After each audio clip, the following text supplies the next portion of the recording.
Okay, so good morning students, I hope you all are doing well. सब अच्छा चल रहा है ना? Welcome to the lecture 4 of class 9th lecture series. इस लेक्चर सीरीज में आज हम एक्सेलरेशन और ग्राफ को समझेंगे कि एक्सेलरेशन क्या होता है, उसके ऊपर कुछ न्यूमेरिकल प्रैक्टिस करेंगे। उसके अलावा ग्राफ किस तरह से डिज़ाइन किए जाते हैं, बनाए जाते हैं, और ग्राफ की मैथमेटिक्स कैसे वर्क करती है। ग्राफ की मैथमेटिक्स नॉर्मल न्यूमेरिकल जैसे काम नहीं करती है। मतलब अगर हमें मल्टीप्लिकेशन करनी है या डिवीजन करनी है तो ग्राफ में हम डायरेक्ट मल्टीप्लिकेशन या डिवीजन नहीं करते, उसके बिहाफ पे हमें एरिया निकालना पड़ता है, स्लोप निकालना पड़ता है। तो वो मैथमेटिक्स भी हम समझेंगे कि अगर ग्राफ के न्यूमेरिकल्स हमारे पास आते हैं तो हम उसको कैसे सॉल्व करें। ओके, सो अपना टाइम वेस्ट नहीं करते हैं, take out your notebook and pen and let's start making notes on acceleration and graphs. हाँ जी बेटे, तो सबसे पहला टर्म है एक्सेलरेशन। क्या होता है acceleration? Acceleration is the real velocity. असली वेलोसिटी हम जो अपने डेली लाइफ में फील करते हैं वही एक्सेलरेशन होती है। अब जब हम बोलते हैं कि ये गाड़ी 40 मीटर पर सेकंड की स्पीड से जा रही है, क्या ये 40 की स्पीड से ही लगातार चलती जा रही थी? ऐसा तो नहीं है। जब उसने स्टार्ट करी तो उसकी स्पीड 0 थी, उसके बाद धीरे धीरे करके उसने स्पीड बढ़ाई होगी and then he achieve the speed of 40 metre पर सेकेंड। और उसके बाद जब डेस्टिनेशन आया जहाँ पे उसे पहुँचना था, वो जगह आई, तो उसने ब्रेक लगाए और स्पीड फिर धीरे धीरे कम हुई होगी और फाइनली उसने स्टॉप कर दी होगी and again we reach the velocity 0। ये बहुत समझने वाली बात है कि velocities keep on changing at every point. जहाँ जहाँ पर वो अपनी पोजीशन को चेंज कर रहा है वहाँ वहाँ पर उसके हिसाब से वेलोसिटी भी चेंज हो रही है। तो वेलोसिटी कभी 40 मीटर पर सेकेंड लगातार थी ही नहीं। स्टार्टिंग से लेके एंड तक वेलोसिटी कई बार चेंज हुई। हो सकता है उसकी एवरेज 40 हो सकता है उस इंस्टेंट पे 40 हो, लेकिन क्या कांस्टेंट थी? क्या 40 की स्पीड से ही लगातार चलते चला जा रहा है? ऐसा तो नहीं है। लगातार वेलोसिटी चेंज हो रही है और इसी चेंज इन वेलोसिटी को हम बोलते हैं एक्सेलरेशन। एक्सेलरेशन क्या है? तो जवाब है, जब हम वेलोसिटी को चेंज करते हैं, चाहे घटा रहे हो या बढ़ा रहे हो, वो हमेशा कहलाएगी एक्सेलरेशन। इसीलिए जो बाइक के साइड में हमें मिलता है या जो कार में जिस पे हम स्पीड को बढ़ाते हैं उसको हम क्या बुलाते हैं? एक्सेलरेटर। कि भाई एक्सेलरेटर को ऐंठ दिया, स्पीड बढ़ गई, छोड़ दिया, स्पीड कम हो गई। पॉइंट समझ में आ रहा है? तो that we have to understand कि भाई जो रियल लाइफ की वेलोसिटी है वो लगातार चेंज होती है और इसी चेंज इन वेलोसिटी को हम क्या बुलाते हैं बेटे? एक्सेलरेशन। और उसी एक्सेलरेशन को हम पढ़ेंगे।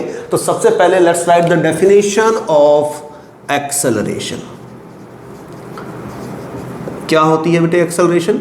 Rate of change of velocity, rate of change of velocity is known as acceleration, is known as acceleration। अब जरा इसका ध्यान दो, इसके पहले भी मैंने कई बार बताया, कहीं पर भी ये रेट ये वर्ड लिखा गया, इसका मतलब क्या होता है? टाइम से डिवाइड। इस बात को रट लो क्योंकि कई बार ये वर्ड इस्तेमाल होने वाला है। तो जहां पर भी रेट लिखा गया इसका मतलब क्या है? टाइम से डिवाइड। टाइम से किसको डिवाइड करना है? चेंज इन वेलोसिटी को। तो मान लो एक ऑब्जेक्ट है जिसका मास m है, उसने स्टार्ट की, तो स्टार्ट करने से पहले जो उसकी इनिशियल वेलोसिटी थी वो कितनी? u। थोड़ी देर बाद उसने अपनी वेलोसिटी को बढ़ा ली और वेलोसिटी को बढ़ा के अपनी फाइनल वेलोसिटी कितनी कर ली बेटे? v। तो चेंज कितनी हुई? पहले u थी, बाद में v हो गई। पहले 4 थी, बाद में 6। तो कितना चेंज आया? 2 का चेंज आया। कैसे पता लगा? तो 6 में से 4 घटा दिया, ऐसे पता लगा। ऐसे ही पहले इनिशियल वेलोसिटी u थी, बाद में फाइनल वेलोसिटी v हो गई। तो चेंज कितनी हुई? तो जवाब है change in velocity is equal to v minus u। and by the definition of acceleration, by the definition of acceleration, और एक्सेलरेशन की डेफिनेशन क्या कहती है? a इक्वल टू, वो कहती है टाइम से डिवाइड करो किसे? चेंज इन वेलोसिटी को, यानी कि change in velocity upon time. हाँ या नहीं? तो a इक्वल टू क्या हो जाएगा बेटे? Change in velocity. कितना चेंज आया वेलोसिटी में? v minus you. तो लिख दिया हमने v minus you upon time कितना है? t, and that's the formula for your acceleration, v minus you upon t। और इसे हमें ध्यान रखना है, बार बार, कई बार न्यूमेरिकल में भी इस्तेमाल होगा। आई थिंक क्लियर है? इसे नोट कीजिए, फिर आगे चलते हैं। हाँ जी बेटे, अब जरा यहां ध्यान दीजिए। एक्सेलरेशन, अब अगर हमसे कोई पूछे what is the definition of acceleration, कि डिफाइन कर दो, तो एक वर्ड में हम उसे डिफाइन कर सकते हैं, rate of change of velocity. Rate of change of velocity is known as acceleration. अच्छा, कोई पूछे उसका फॉर्मूला बताओ, तो फॉर्मूला कैसे लिखेंगे आप? A equal to V minus you upon T. Yes और नो? बहुत अच्छे। अच्छा, इसकी यूनिट की बात करें तो इसकी यूनिट होती है बेटे मीटर पर सेकेंड स्क्वायर। ध्यान दो, वेलोसिटी की यूनिट क्या होती है? मीटर पर सेकेंड, और टाइम की होती है सेकेंड। नीचे का सेकेंड जब ऊपर जाएगा तो माइनस हो जाएगा, -1 हो जाएगा -2, तो यूनिट बन गई मीटर पर सेकेंड स्क्वायर। इसका ध्यान रखना है आपको, पेपर में यूनिट कई बार आ जाती है। ठीक, यूनिट के अलावा अगर मैं पूछूं क्वांटिटी कैसी है, स्केलर है, वेक्टर है, तो कैसे पता लगेगा? सीधी सी बात है, एक्सेलरेशन है वेलोसिटी अपॉन टाइम। वेलोसिटी कैसी क्वांटिटी है? वेक्टर। तो एक्सेलरेशन भी कैसी क्वांटिटी होगी बच्चा?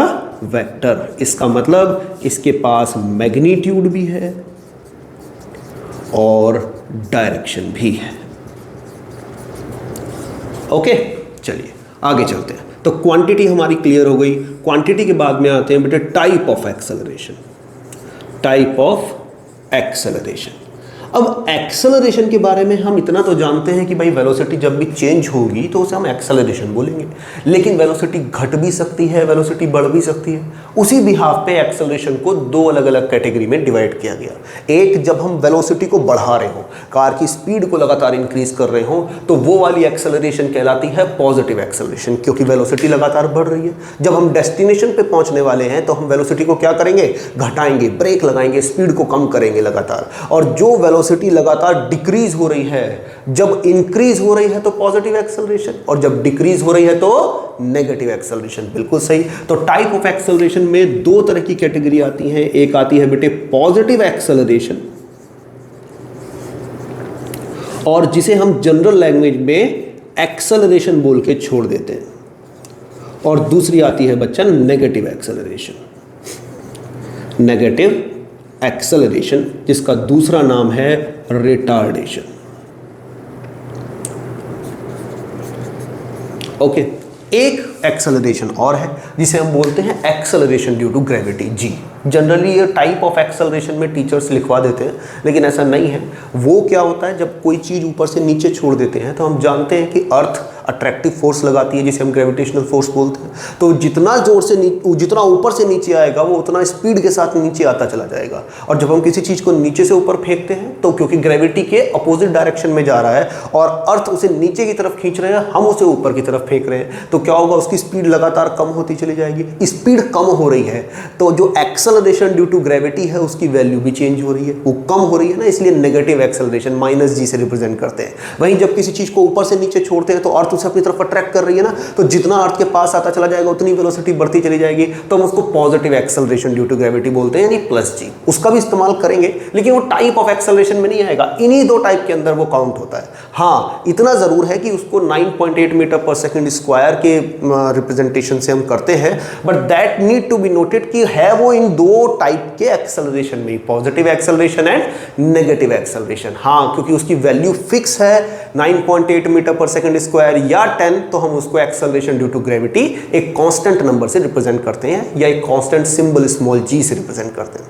Is that clear? अच्छा, जब आएगा तब उसके बारे में और डिस्कशन करेंगे। पहले यहां तक हमारा क्लियर है, इसको नोट कीजिए and then we will start doing some numerical on it. Okay, चलिए बेटे, हमारा पहला numerical is on the board. एक बार पॉज करके ट्राई कीजिए। डायरेक्ट वैल्यू वाला न्यूमेरिकल है, कुछ भी नहीं है इसके अंदर। ट्राई किया? चलो अब हम करते हैं। An object moving with a velocity of 4 metre पर सेकेंड। कितनी वेलोसिटी से मूव कर रहा है? 4 मीटर पर second. Reach up to 10 metre पर सेकेंड। कितनी वेलोसिटी पे पहुंच गया? 10 मीटर पर सेकेंड। तो 4 मीटर पर सेकेंड से मूव कर रहा है, तो इनिशियल वेलोसिटी कितनी दे दी उसने? 4 मीटर पर सेकेंड। अच्छा, किस वेलोसिटी पे पहुंच गया फाइनली? 10 पे। तो फाइनल वेलोसिटी कितनी होगी बेटे? 10 मीटर पर सेकेंड। कितनी देर में? इन 3 सेकेंड। तो कितना टाइम लगा उसको रीच करने में? 3 सेकेंड। फाइंड एक्सेलरेशन, ए की वैल्यू आइडेंटिफाई करनी है। क्या फॉर्मूला बताया था ए का? v minus you upon T. अच्छा, बच्चे बहुत कंफ्यूज रहते हैं कि फाइनल वेलोसिटी v किसको बोले, इनिशियल वेलोसिटी u किसको बोले। पहले वाली वेलोसिटी को इनिशियल और बाद वाली वेलोसिटी को फाइनल। कुछ भी रॉकेट साइंस नहीं है, एक सिंपल सी ट्रिक याद रखो। क्या बताया मैंने? पहले वाली जो वेलोसिटी है, जिस वेलोसिटी से उसने स्टार्ट किया उसको हम क्या बोलेंगे, इनिशियल वेलोसिटी, और जिस वेलोसिटी पर उसने खत्म किया उसको हम क्या बोलेंगे, फाइनल वेलोसिटी। तो a इक्वल टू कितना हो गया बेटे, v minus you upon t. a equal to v की वैल्यू कितनी दी है उसने 10, माइनस u की वैल्यू कितनी दी है उसने 4, अपॉन t की वैल्यू दी है 3, तो a इक्वल टू 10 माइनस 4 यानी 6/3, 3 2 जा 6, तो a की वैल्यू आ गई 2 मीटर पर second square. Easy peasy, no rocket science, direct answer. Clear? चलिए इसे नोट कीजिए, then let's move on to the next one. हाँ जी बेटे, तो नेक्स्ट न्यूमेरिकल हमारा ये रहा, पॉज करके एक बार ट्राई कीजिए, बिल्कुल बेसिक न्यूमेरिकल है ये भी। ट्राई किया, चलो करते हैं सॉल्यूशन। अब जरा ध्यान दीजिए, जब भी वो बोले एन ऑब्जेक्ट स्टार्ट्स, क्या बोले वो, इसको अपनी कॉपी के टॉप पे लिख लीजिए। अगर वो स्टार्ट कर रहा है तो इसका मतलब इनिशियल 0, और अगर ब्रेक लगा के स्टॉप कर दिया, क्या बोला मैंने, अगर स्टार्ट किया तो इनिशियल वेलोसिटी 0, क्योंकि स्टार्टिंग से पहले तो गाड़ी रेस्ट पे थी ना, और ब्रेक लगा के स्टॉप कर दिया तो फाइनल 0। ये ट्रिक याद रखिए, जब भी कोई न्यूमेरिकल आपके सामने आएगा तो आपको ध्यान रखना है इस बात का।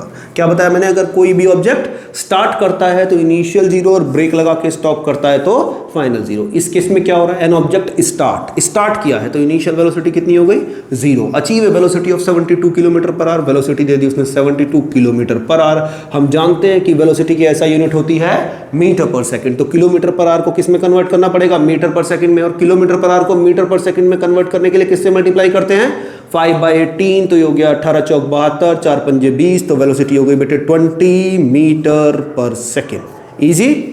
चलिए इनिशियल वेलोसिटी मिल गई, फाइनल वेलोसिटी मिल गई, टाइम दिया है 1/15 मिनट, तो t इक्वल टू 1/15 मिनट। चलो इसमें भी कोई प्रॉब्लम नहीं है, हम जानते हैं टाइम की ऐसा यूनिट क्या होती है, सेकंड। तो मिनट को किस में कन्वर्ट करना पड़ेगा, सेकंड में। 60 से मल्टीप्लाई कर दो, 15 4 जा 60, तो टाइम कितना हो गया, 4 सेकेंड। ये भी आसान हो गया, हमारे पास u भी आ गया, हमारे पास v भी आ गया, हमारे पास t भी आ गया। a की वैल्यू निकालनी है, क्या फॉर्मूला है a का, v minus you upon T.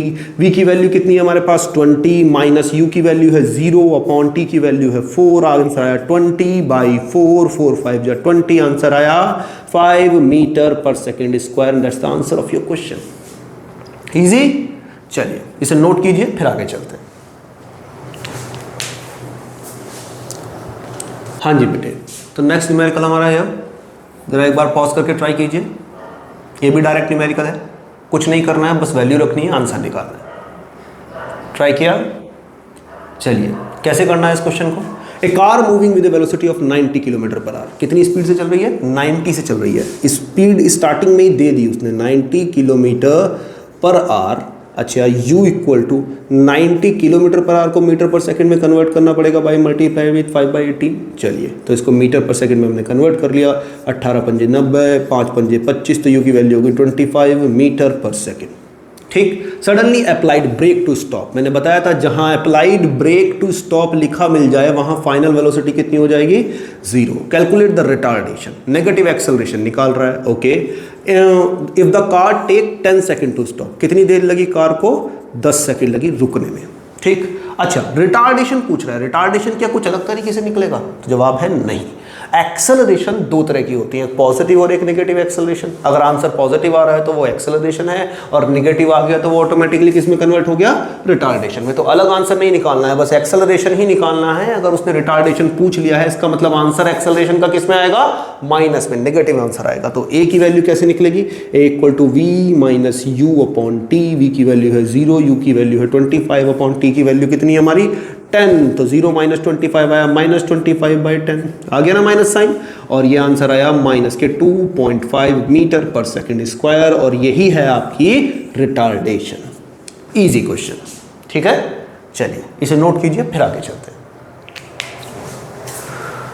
चलिए बेटे, अब बात करते हैं एक अलग टाइप की एक्सेलरेशन की, जिसका नाम है acceleration due to gravity. Gravity की वजह से एक्सेलरेशन। अच्छा, इसको रिप्रेजेंट करते हैं स्मॉल g से। क्या है ये, बहुत सारे लोग सोचते हैं अर्थ जिस फोर्स से अट्रैक्ट करती है चीज़ों को उसको हम ग्रेविटी बोलते हैं, ऐसा बिल्कुल नहीं है। आपको ध्यान रखना है एक्सेलरेशन का मतलब क्या होता है। एक्सेलरेशन का मतलब होता है चेंज इन वेलोसिटी। अब हमें इस बात को समझना है, इमेजिन कीजिए कि मैं एक बिल्डिंग के टॉप पे खड़ा हूँ, ठीक। अब एक एक्सपेरिमेंट करना है जिसे हमें ऑब्जर्व करना है कि हो क्या रहा है। इमेजिनेशन से हमें विजुलाइज करना है, इमेजिनेशन से हमें समझना होगा कि वो एक्ट कैसे कर रहा है। तो एक बॉल है और शर्त ये है कि मैं जब बिल्डिंग के टॉप पे खड़ा हूँ तो बॉल को मेरा हाथ टच करना है, इससे ज़्यादा फोर्स से नहीं फेंकनी कि वो मेरे हाथ को ऊपर ले जाए, नहीं, वो बस मेरे हाथ को टच करे या टच बस करने वाली हो और फिर नीचे गिरना स्टार्ट हो जाए। That's a simple experiment. नीचे से एक बॉल को ऊपर फेंका और मैंने हाथ बिल्डिंग के बिल्कुल टॉप फ्लोर पे, समझ लो 20th फ्लोर है, 30th फ्लोर है, जितना ऊपर मैं जा सकता हूँ उतना मैक्सिमम हाइट पे पहुँचा। बॉल ने मेरे हाथ को सिर्फ टच किया, टच करके नीचे आ गई। ओके, अब जो मैं पूछ रहा हूँ उसका जवाब दो।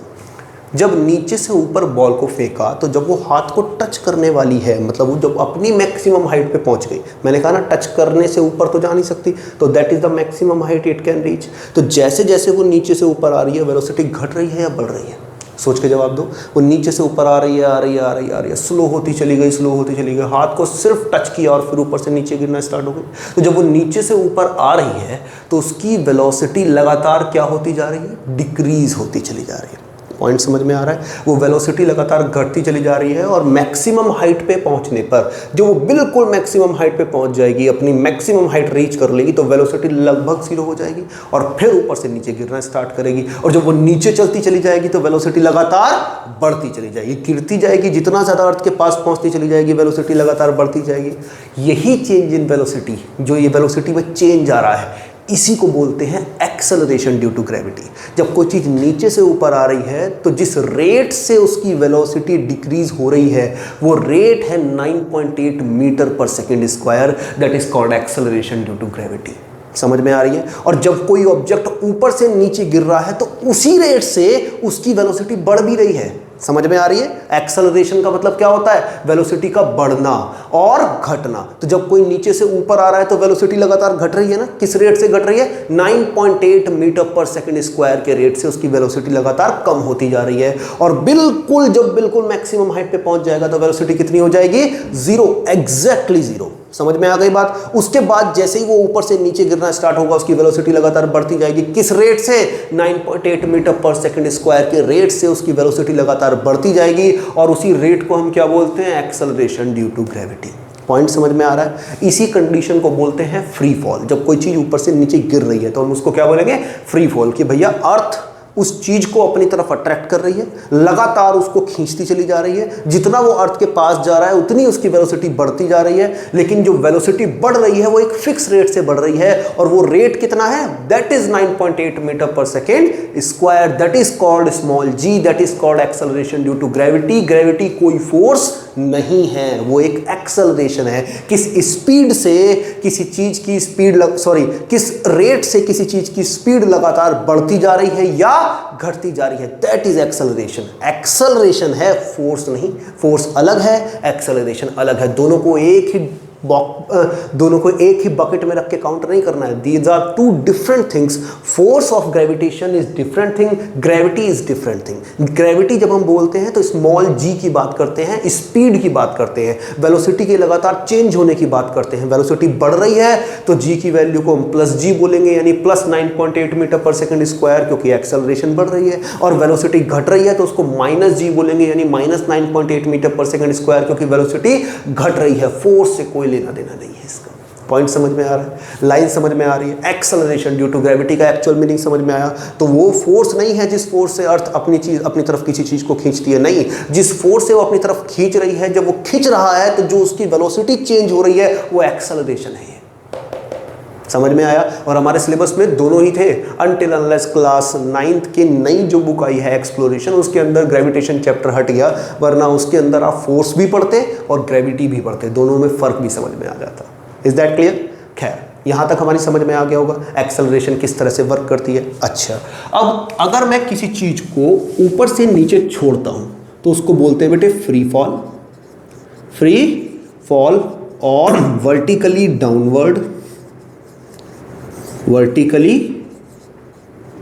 डाउनवर्ड। कोई चीज़ जब ऊपर से नीचे गिर रही होती है तो हम उसको सीधे सीधे बोलते हैं या तो फॉल हो रहा है या वर्टिकली डाउनवर्ड हो रहा है। और उसमें a की वैल्यू हो जाती है प्लस g, क्योंकि जब वो कोई चीज़ गिर रही है नीचे तो स्पीड बढ़ती जा रही है, तो a की वैल्यू कितनी हो जाएगी प्लस g, यानी प्लस 9.8 मीटर पर सेकंड स्क्वायर, या इसको सीधे सीधे हम प्लस 10 भी रख देते हैं, कोई फर्क नहीं पड़ेगा, आंसर सेम आएगा अनटिल अनलेस न्यूमेरिकल में स्पेसिफिकली ना बोले कि 9.8 ही रखो भैया तभी सॉल्व होगा, तो कोई दिक्कत नहीं है, तो 9.8 रखेंगे, अदरवाइज 9.8 रखो 10 रखो कोई दिक्कत नहीं, पूरे नंबर मिलेंगे। ठीक, चलिए। और जब हम किसी चीज़ को नीचे से ऊपर फेंकते हैं तो उसे बोलते हैं थ्रो करना, और जब कोई चीज़ थ्रो हो रही है तो नीचे से ऊपर जा रही है ना, यानी वर्टिकली अपवार्ड, ऊपर की तरफ जा रही है। चलिए, जब कोई चीज़ ऊपर जाएगी तो वेलोसिटी घटेगी या बढ़ेगी, लगातार ऊपर चलती चली जाएगी, फिर मैक्सिमम हाइट पे पहुंच के वेलोसिटी 0 हो जाएगी, तो लगातार कम हो रही है ना, कम हो रही है तो a की वैल्यू कितनी हो जाएगी यहाँ माइनस जी, क्योंकि हम जानते हैं एक्सेलरेशन घटती है तो नेगेटिव एक्सेलरेशन, बढ़ती है तो पॉजिटिव एक्सेलरेशन, तो a की वैल्यू माइनस जी यानी माइनस के 9.8 मीटर पर सेकंड स्क्वायर, या इसको भी माइनस 10 मीटर पर सेकंड स्क्वायर कुछ भी बोल सकते हैं। समझ में आ गई? याद रखना, थ्रो जब कोई चीज़ ऊपर से ऊपर की तरफ फेंक रहे हैं, और फ्री फॉल जब हम किसी चीज़ को ऊपर से नीचे छोड़ रहे हैं, या हम इसको ड्रॉप भी बोल सकते हैं, दोनों का मतलब एक ही है। ध्यान रखना, न्यूमेरिकल में ये अलग अलग टर्म्स इस्तेमाल किए जाएंगे कि कोई चीज़ वर्टिकली डाउनवर्ड आ रही है विद रेस्पेक्ट टू ग्रेविटी, या किसी चीज़ को ड्रॉप कर दिया, या किसी चीज़ को फ्री फॉल कर दिया, ये न्यूमेरिकल में टर्म्स का इस्तेमाल करते हैं। ओके, थ्रो का भी इस्तेमाल करते हैं या वर्टिकली अपवर्ड का भी इस्तेमाल करते हैं, तो इन दोनों चीज़ों का आपको ध्यान रखना है। अच्छा, एक ट्रिक और है, जब हम न्यूमेरिकल सॉल्व करेंगे तो उसमें बहुत ज़्यादा काम आएगी। जब भी हम किसी चीज़ को नीचे से ऊपर फेंकते हैं, जब हम किसी चीज़ को नीचे से ऊपर फेंकते हैं, यानी क्या कर रहे होते हैं उसको थ्रो, तो जब हम नीचे से ऊपर फेंक रहे हैं तो फेंकने से पहले वो बॉल तो हमारे हाथ में या वो ऑब्जेक्ट तो हमारे हाथ में है, तो इसका मतलब वो किस पे है, रेस्ट पे। अच्छा, जब भी हम किसी चीज़ को नीचे से ऊपर फेंकते हैं तो जैसे जैसे वो ऊपर चलता चला जा रहा है उसकी वेलोसिटी लगातार कम होती जा रही है ना, और मैक्सिमम हाइट पे पहुंचने पर उसकी वेलोसिटी कितनी हो जाएगी, 0। तो जब नीचे से ऊपर कोई चीज़ जाएगी तो नीचे से तो कुछ इनिशियल वेलोसिटी देके आपने फेंका है, लेकिन ऊपर जाके वो वेलोसिटी कितनी हो गई, 0। तो हमेशा ध्यान रखिए, जब भी कोई चीज़ थ्रो कर रहे हैं तो मैक्सिमम हाइट पे जाके फाइनल वेलोसिटी कितनी हो जाएगी आपकी, 0। न्यूमेरिकल करना आसान हो जाएगा जब हमें पहले ही पता है कि v की वैल्यू कितनी है, a की वैल्यू कितनी है। Is that clear? चलिए, तो ध्यान रखेंगे, जब भी कोई चीज नीचे से ऊपर थ्रो कर रहे हैं तो मैक्सिमम हाइट पे जाके फाइनल वेलोसिटी कितनी हो जाएगी, 0। और जब कोई चीज ऊपर से नीचे ड्रॉप कर रहे हैं तो जब हमारे हाथ में वो चीज पहले है और उसके बाद उसको छोड़ा, तो जब वो हमारे हाथ में है उस टाइम पे उसकी वेलोसिटी कितनी है, 0। तो इस समय यहाँ पे इनिशियल वेलोसिटी 0। ध्यान दो, फिर से कोई चीज नीचे से ऊपर फेंक रहा हूं तो फाइनल 0, और कोई चीज ऊपर से नीचे फेंक रहा हूं तो इनिशियल 0। कोई चीज नीचे से ऊपर फेंक रहा हूं तो a की वैल्यू माइनस जी, कोई चीज ऊपर से नीचे फेंक रहा हूं तो ऊपर से नीचे छोड़ रहा हूं तो a की value plus g. I think clear है, कोई कंफ्यूजन नहीं? चलिए, इसे नोट कीजिए, फिर एक एक करके न्यूमेरिकल करना स्टार्ट करते हैं तो और ज्यादा क्लियर हो जाएगा। हाँ जी बेटे, there is a numerical in front of us. एक बार जरा पॉज करके ट्राई कीजिए। ट्राई किया? चलिए, क्या बोल रहा है, ए बॉल इज थ्रोन, नीचे से ऊपर फेंका। जब किसी चीज़ को नीचे से ऊपर फेंकते हैं तो a की वैल्यू कितनी हो जाती है, माइनस जी यानी minus 10 with some initial velocity. कुछ इनिशियल वेलोसिटी से हमने फेंका।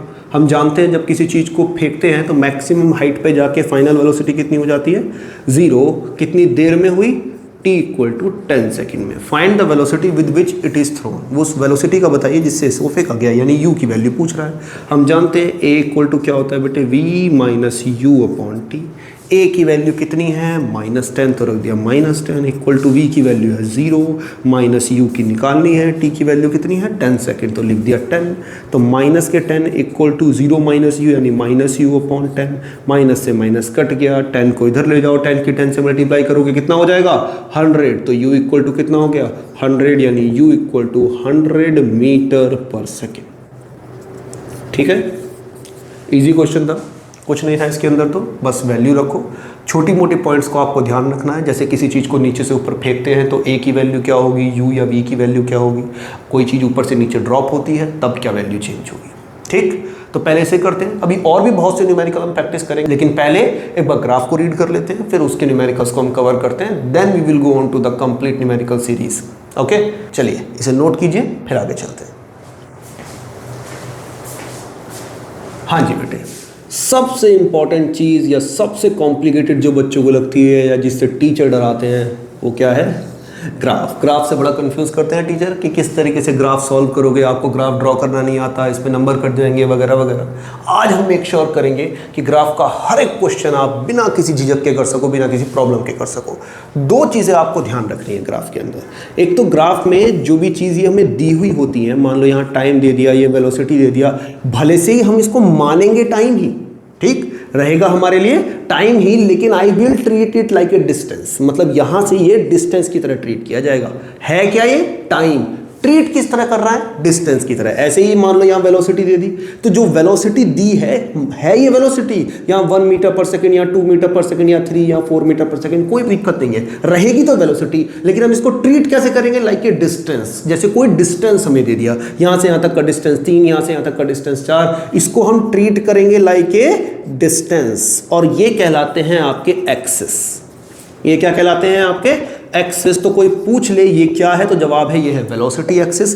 ये क्या है, तो जवाब है ये है टाइम एक्सिस। तो दो चीजें हमारी समझ में आई, पहला एक तो ये एक्सिस कहलाते हैं, दूसरा जो टर्मिनोलॉजी दी है उस टर्मिनोलॉजी को मानेंगे तो वही, लेकिन ट्रीट करेंगे लाइक ए डिस्टेंस। तो डिस्टेंस की तरह ट्रीट करना है पहला। जब हम ग्राफ की मैथमेटिक्स के बारे में बात करते हैं तो दो चीजें हमें ध्यान रखनी है, एक तो ग्राफिकल मल्टीप्लिकेशन, ग्राफिकल मल्टीप्लिकेशन, और दूसरा है ग्राफिकल डिवीजन। मतलब ग्राफ में दो चीज़ों को मल्टीप्लाई करना और ग्राफ में दो चीज़ों को डिवाइड करना, इन्हीं चीज़ों का सबसे ज़्यादा काम आने वाला है। ठीक, जब भी ग्राफ में दो एक्सिस की मल्टीप्लिकेशन करनी है तो निकालना पड़ेगा एरिया, मल्टीप्लाई नहीं करनी है डायरेक्ट। मतलब 2 × 4 दे दिया तो 2 × 4 = 8 लिख दिया, गलत हो जाएगा, नंबर 0।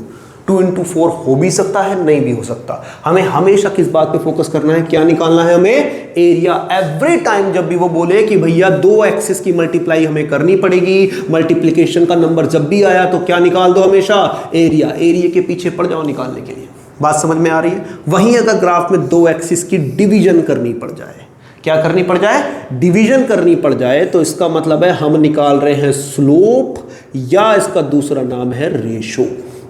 और रेशो भी किस किस के बीच का, तो जवाब है Y axis upon X axis. उस समय वाई एक्सिस और एक्स एक्सिस में जो भी दे रखा हो कोई फर्क नहीं पड़ता। जैसे यहाँ वाई एक्सिस में क्या दे दिया, वेलोसिटी, एक्स एक्सिस में क्या दे दिया, टाइम, तो velocity upon time, that's it. समझ में आ रही है बात। ध्यान रखना, जब भी हमें डिवाइड करना पड़े तो हमें क्या करना है, रेशो निकालना है। किस किस का, वाई एक्सिस और एक्स एक्सिस का। मतलब अगर यहाँ टाइम दे दिया, यहाँ वेलोसिटी दे दी, तो मजबूरी है टाइम की वेलोसिटी से डिवाइड करना। वाई एक्सिस पे इस बार क्या है हमारे पास, टाइम, और एक्स एक्सिस पे क्या है, वेलोसिटी। तो यही लिखना पड़ेगा, चाहो तो भी ना चाहो तो भी। ध्यान रखना है इस बात का। ठीक, तो पहली चीज समझ में आई, ग्राफ में जब भी दो चीजों की मल्टीप्लाई करनी पड़े तो क्या निकालना है, एरिया। ग्राफ में जब भी दो चीजों की डिवाइड करनी है तो क्या निकालना है, रेशो निकालना है। पेपर में मल्टीपल चॉइस क्वेश्चन भी आया था कि the slope of VT graph gives the value of, slope of VT graph. मैंने क्या बताया, स्लोप का मतलब क्या है, डिवाइड कर रहे हैं। वीटी ग्राफ मतलब एक एक्सिस पे v है, एक एक्सिस पे t है। जैसे उसने स्लोप बोल दिया तो v और t का रेशो निकाल दो, मतलब वेलोसिटी अपॉन टाइम। हम जानते हैं वेलोसिटी अपॉन टाइम मतलब वेलोसिटी ऊपर टाइम नीचे। वेलोसिटी अपॉन टाइम किस में होता है, एक्सेलरेशन में। अरे भाई हम जानते हैं ना, change in velocity upon time. Velocity upon time किस में होता है, एक्सेलरेशन में। इसलिए चारों ऑप्शन में से वेलोसिटी, एक्सेलरेशन, डिस्प्लेसमेंट, डिस्टेंस, चारों ऑप्शन में से कौन सा सही था, acceleration option is the correct. अभी करेंगे एक एक करके सारे क्वेश्चन, लेकिन समझना बहुत जरूरी है। जब भी मल्टीप्लाई करनी हो तो क्या निकालना है, एरिया, और जब भी डिवाइड करनी हो तो वो क्या बोलेगा, स्लोप निकाल दो या फिर रेशो निकाल दो। रेशो निकालने के लिए वो बोलेगा। Is that clear. चलिए, आई थिंक यहां तक समझ में आ गया होगा। अब एक एक करके सारे क्वेश्चन करना स्टार्ट करते हैं तो और इजी लगेगा। ठीक, चलिए बेटा, तो let's move on to the numerical number 6। Question बिल्कुल सिंपल है। एक तरफ आपको वेलोसिटी दे दी है, एक तरफ आपको टाइम दे दिया है। वेलोसिटी दे दी है 4, टाइम दे दिया है 2, ग्राफ उन्होंने ये ड्रॉ कर दिया। ओके, अब आपसे कह दिया है कि निकालो डिस्प्लेसमेंट एक्स। क्या निकालना है हमें, डिस्प्लेसमेंट निकालना है, मतलब x की वैल्यू आइडेंटिफाई करनी है। एक बार जरा पॉज करके ट्राई कीजिए, कैसे निकालेंगे, हो रहा है। चलिए मैं बताता हूं, जरा ध्यान से देखो। हम जानते हैं वेलोसिटी इक्वल टू क्या होता है, डिस्प्लेसमेंट अपॉन टाइम, और डिस्प्लेसमेंट निकालना है तो क्या होगा, वेलोसिटी इनटू टाइम। मतलब x की वैल्यू निकालनी है तो वेलोसिटी और टाइम का मल्टीप्लाई करना है। अब वेलोसिटी दे रखी है यहाँ 4, टाइम दे रखा है यहाँ 2, जिसने 4 × 2 = 8 लिख दिया, गलत हो गया। गलत हो गया, सारा का सारा गलत हो गया। क्यों? क्योंकि ये क्या है, ग्राफ, और ग्राफ में जब दो एक्सिस की यानी वेलोसिटी एक्सिस और टाइम एक्सिस की मल्टीप्लाई करनी है तो क्या निकालना पड़ेगा, एरिया निकालना पड़ेगा, एरिया अंडर द ग्राफ। तो x equal to v into t करने के लिए, मतलब इन दोनों की मल्टीप्लाई करने के लिए मुझे क्या निकालना पड़ेगा, एरिया अंडर द ग्राफ।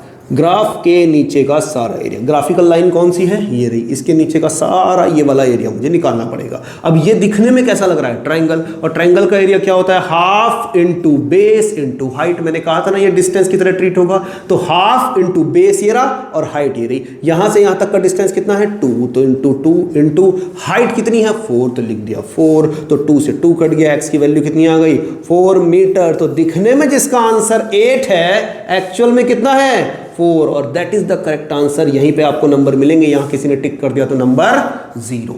समझ में आई बात, पॉइंट समझ में आया कि एरिया कितना इंपॉर्टेंट है निकालना, कैसे निकलेगा और किस तरीके से निकलेगा।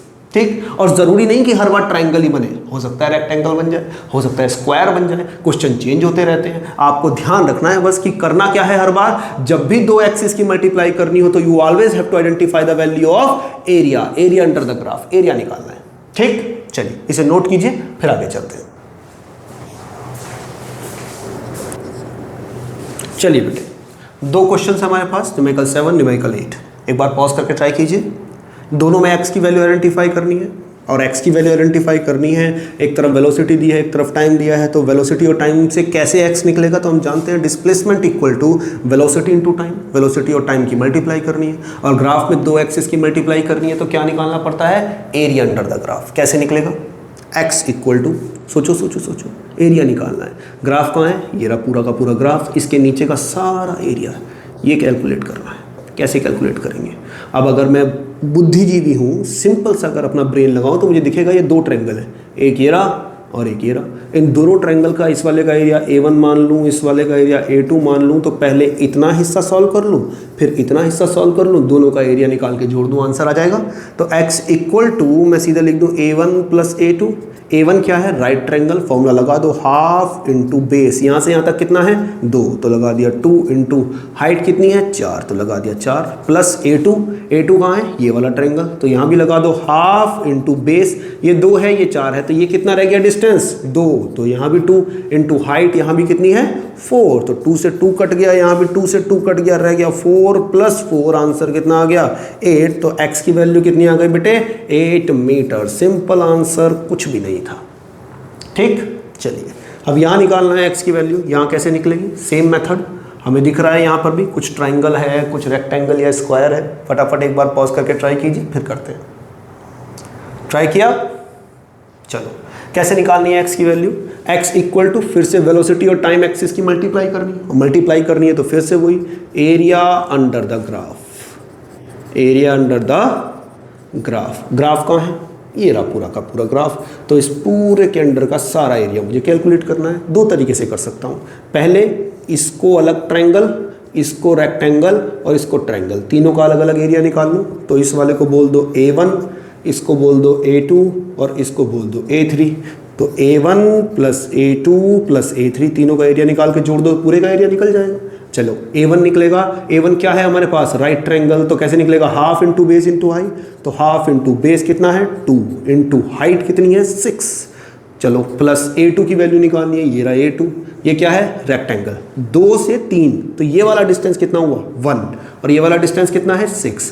तो ध्यान दो, लेंथ अलग है, ब्रेथ अलग है, कभी स्क्वायर समझ लो, दिखने में स्क्वायर लग रहा है लेकिन स्क्वायर नहीं है। यहाँ की लेंथ कितनी है, तो जवाब है ये 0.2 है, ये 3 है, तो ये लेंथ कितनी रह गई 1, और ये वाली ब्रेथ कितनी है 6, तो ये हो जाएगा लेंथ इनटू ब्रेथ। इस वाले का एरिया निकालना है ना, इतने हिस्से का, ये वाला, ये सारा एरिया में निकालना है, तो हो जाएगा लेंथ इंटू ब्रेथ, यानी कि 1 इंटू 6 और प्लस A3, फिर से हमें क्या मिला ट्रायंगल, और ट्रायंगल का एरिया क्या निकलेगा, half into base into height, half into base, ये 3 है ये 4 है, तो यहाँ से यहाँ तक का कितना रह गया 1 इंटू हाइट कितनी है 6, तो लिख दिया 6। ठीक, 2 से 2 कट गया, रह गया 6 प्लस 2, 3 जा 6, तो 3 6 6 12 और 3 15, तो 15 is the answer of your question. Easy peasy, no rocket science. ये तो था पहला मेथड, आप चाहो तो इसे एक मेथड से और भी कर सकते हैं। ये पूरा का पूरा एरिया एक साथ निकाला जा सकता है अगर मुझे पता हो कि ये क्या है, एक ट्रपीजियम। क्या है ये, एक ट्रपीजियम, और ट्रपीजियम का एरिया होता है half into sum of parallel side into distance between them. तो पूरा एरिया कैसे निकलेगा? तो जवाब है half into sum of parallel side. एक साइड ये रही, एक साइड ये रही, इन दोनों का सम कर दो। यहाँ से यहाँ तक की साइड कितनी है? 4 प्लस यहाँ से यहाँ तक की साइड, तो जवाब है ये है 2, ये है 3, तो यहाँ से यहाँ तक की साइड कितनी है? 1। 4 + 1 इंटू डिस्टेंस बिटवीन देम, ये जो बीच का डिस्टेंस है ये कितना है? बीच का डिस्टेंस ये 6। ठीक, तो कितना हो जाएगा ये? 2 3 जा 6, 4 और 1 5, तो 5 × 3 आंसर कितना आ गया? 15। तो देखो ध्यान से, स्मार्ट कैलकुलेशन अगर आप करना चाहो तो ईजी है ना, 1 सेकंड में आंसर आ गया। तो ये सारा स्टेप बच जाएगा। A1 A2 A3 तीन वैल्यू नहीं निकालनी पड़ेंगी। Just identify the value of area of trapezium and find the answer of your question. Easy. चलिए इसे नोट कीजिए, फिर आगे चलते हैं।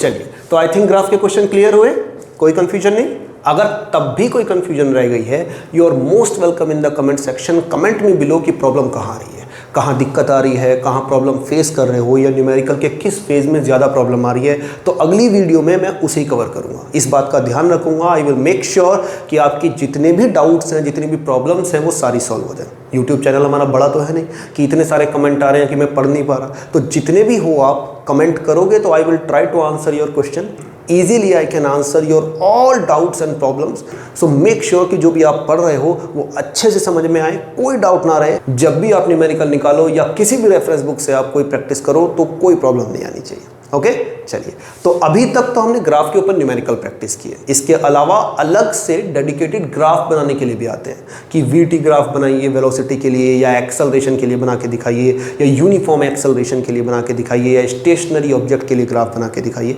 तो अब हम वो ग्राफ ड्रॉ कर रहे हैं। आपको उन ग्राफ को याद करना है अच्छे से, क्योंकि पेपर में आते हैं। और इस बात का भी ध्यान रखना है कि जैसे एक्सेलरेशन है, उसने कहा यूनिफॉर्म एक्सेलरेशन पे ग्राफ बनाइए, तो यूनिफॉर्म एक्सेलरेशन पे केवल एक ग्राफ नहीं बनता, 3 अलग अलग ग्राफ आते हैं। वीटी ग्राफ अलग होता है, एक्सटी ग्राफ अलग, और एटी ग्राफ खुद में अलग होता है। समझाता हूं, देखो जरा ध्यान से। अगर उसने कह दिया कि draw the graph on uniform acceleration, तो अगर मैं एटी ग्राफ ड्रॉ करने लगा, मतलब इधर एक्सेलरेशन और इधर टाइम, तो ग्राफ ऐसे जाएगा। अगर मैं वीटी ग्राफ ड्रॉ करने लगा, मतलब इधर वेलोसिटी और इधर टाइम, तो ग्राफ ऐसे जाएगा। और अगर मैं एक्सटी ग्राफ ड्रॉ करने लगा, इधर एक्स और इधर टी, तो ग्राफ जाएगा ऐसे। तीनों के तीनों ग्राफ यूनिफॉर्म एक्सेलरेशन के हैं, ये वाला भी, ये वाला भी और ये वाला भी। तो पेपर में वो बताएगा कि कौन सा वाला ग्राफ हमें ड्रॉ करना है, और उसी के बिहाफ पे आपको मेक श्योर करना है कि भाई ये वाला ग्राफ पूछा है तो इसका आंसर ये है। ठीक, चलो, तो जैसे यूनिफॉर्म एक्सेलरेशन है ऐसे ही यूनिफॉर्म वेलोसिटी भी है। यूनिफॉर्म वेलोसिटी के 2 ग्राफ। अगर मुझसे कोई पूछ ले कि यूनिफॉर्म वेलोसिटी के ग्राफ ड्रॉ कीजिए, तो अगर वो बोलता है वीटी ग्राफ ड्रॉ करो, वीटी, तो ग्राफ जाएगा ऐसे। अगर वो बोलता है कि एक्सटी ग्राफ ड्रॉ करो, ये रहा एक्स, ये रहा टी, तो ग्राफ जाएगा ऐसे। ठीक, अगर वो बोलता है नॉन यूनिफॉर्म मोशन का, जो कि नहीं आता लेकिन फिर भी ध्यान रखना है, अगर वो बोलता है नॉन यूनिफॉर्म मोशन के लिए दोनों में से कोई सा भी ग्राफ ड्रॉ करके दिखाओ, वीटी ग्राफ ड्रॉ करो या एक्सटी ग्राफ ड्रॉ करो, तो कुछ नहीं करना, ग्राफ बिगाड़ दो। मतलब ये वी है, ये टी है, ग्राफ ऐसे जा रहा है ना यूनिफॉर्म के लिए, बस ऐसे मत भेजो, कैसे भेज दो, ऐसे भेज दो, ऐसे भेज दो, ऐसे भेज दो, कैसे भी भेज दो, सब नॉन यूनिफॉर्म के। ठीक है, बस ऐसे नहीं जाना चाहिए, क्योंकि ये वाला किसका है? यूनिफॉर्म का। तो बचे हुए जो भी होंगे वे सारे के सारे कैसे होंगे? नॉन यूनिफॉर्म के। ऐसे ही एक्सटी में करना है, इधर एक्स बनाओ, इधर टी बनाओ, ग्राफ बिगाड़ दो, ये गया, ये गया, ये गया, बाउंस कर गया। ठीक, तो ये भी क्या है हमारा? नॉन यूनिफॉर्म मोशन का। अच्छा, इसके अलावा एक ग्राफ और भी आता है स्टेशनरी ऑब्जेक्ट का। स्टेशनरी ऑब्जेक्ट का हमारा एक ही ग्राफ है, दूसरा ग्राफ है नहीं, तो उसको हमें ध्यान रखना है। एक्सटी ग्राफ ही आता है स्टेशनरी ऑब्जेक्ट में, ये रहा एक्स, ये रहा टी, ये रहा, बस सिंपल। तो हमारे सारे ग्राफ कवर हो गए। अगर कोई और ग्राफ भी आपको पूछना है तो यू कैन मेंशन मी, मैं अगले लेक्चर में आपको वो ग्राफ बना दूंगा। हाँ, एक ग्राफ और है नेगेटिव वेलोसिटी का। तो नेगेटिव वेलोसिटी का ग्राफ अगर आपसे पूछ ले, नेगेटिव वेलोसिटी या रिटार्डेशन का ग्राफ आपसे पूछ ले, तो वीटी ग्राफ में ये तो है पॉजिटिव एक्सेलरेशन का ग्राफ। तो अगर कोई नेगेटिव एक्सेलरेशन का ग्राफ पूछ ले, तो ये तो ऊपर जा रहा है, वो नेगेटिव में है इसलिए नीचे चला जाएगा।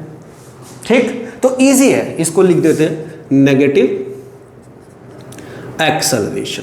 आपको ध्यान रखना है जो मोस्ट इंपॉर्टेंट ग्राफ है, यूनिफॉर्म एक्सेलरेशन, यूनिफॉर्म वेलोसिटी और स्टेशनरी ऑब्जेक्ट, ये तीन हैं जिनकी रिपीटेशन वैल्यू सबसे ज़्यादा है, जो पेपर में रेगुलरली पूछे जाते हैं। इसके अलावा नेगेटिव एक्सेलरेशन का अगर टीचर चाहे तो पूछ सकता है, नॉन यूनिफॉर्म मोशन का पूछने के लिए तो वो कुछ भी पूछ सकता है, लेकिन जो मेन तीन है वो मैंने आपको लिखवा दिए हैं, इनमें कोई प्रॉब्लम आपको नहीं आएगी। इसके अलावा भी जो है वो सब हम प्रैक्टिस करेंगे। ये एक ट्रेलर समझ लो आप, क्योंकि अभी जितना ज़्यादा इस चैप्टर के अंदर हम इन्वॉल्व होंगे उतने ज़्यादा और क्वेश्चन प्रैक्टिस करेंगे। अभी तो नोट्स बन रहे हैं, ये नोट्स के बाद हम सारे के सारे एनसीईआरटी के टेक्स्ट क्वेश्चन, एग्जाम्पल, एक्सरसाइज सब प्रैक्टिस करेंगे। इसके अलावा फिर एक वन शॉट लेक्चर भी हमारा आता है जिसके अंदर हम सारे के सारे टॉपिक्स को दोबारा पढ़ते हैं, 100+ न्यूमेरिकल की प्रैक्टिस करते हैं। ठीक है, तो आई थिंक ये टॉपिक आज आपका क्लियर हो गया होगा। ग्राफ भी समझ में आ गए होंगे, ग्राफ के न्यूमेरिकल भी समझ में आ गए होंगे, एक्सेलरेशन भी किसी हद तक क्लियर हो गई होगी। तो जो भी आपके डाउट है please comment here, we will try to solve all your doubts. सारे के सारे डाउट्स हमारे क्लियर हो जाएंगे, कोई चिंता करने वाली बात नहीं है। चैप्टर आसान है, अच्छे से पढ़ोगे तो सारे के सारे डाउट क्लियर हो जाएंगे। और एक्स्ट्रा पढ़ने की कोशिश करनी चाहिए। If you want to become an extraordinary then you have to do a little extra from ordinary. तो हमेशा ध्यान रखो कि कुछ ना कुछ एक्स्ट्रा दूसरों से करते चलो। जितनी भी प्रॉब्लम्स आ रही हैं सबको सॉल्व करना है, एक्स्ट्रा भी सॉल्व करनी है। जो नहीं समझ में आ रहा उन्हें पूछना है। साइंस को एंजॉय करते हुए चलना है। अगर हम उसको प्रेशर लेके पढ़ेंगे तो 1-2 दिन से ज़्यादा पढ़ नहीं पाएंगे, दिक्कत आने लगती है। इसलिए try to enjoy your science, जितना हो सके पढ़ो, जितना हो सके उसको एंजॉय करो, स्माइल करते हुए अच्छे से स्टडी करो। And let's meet you on to the next lecture. तब तक के लिए have a good day. Thank you.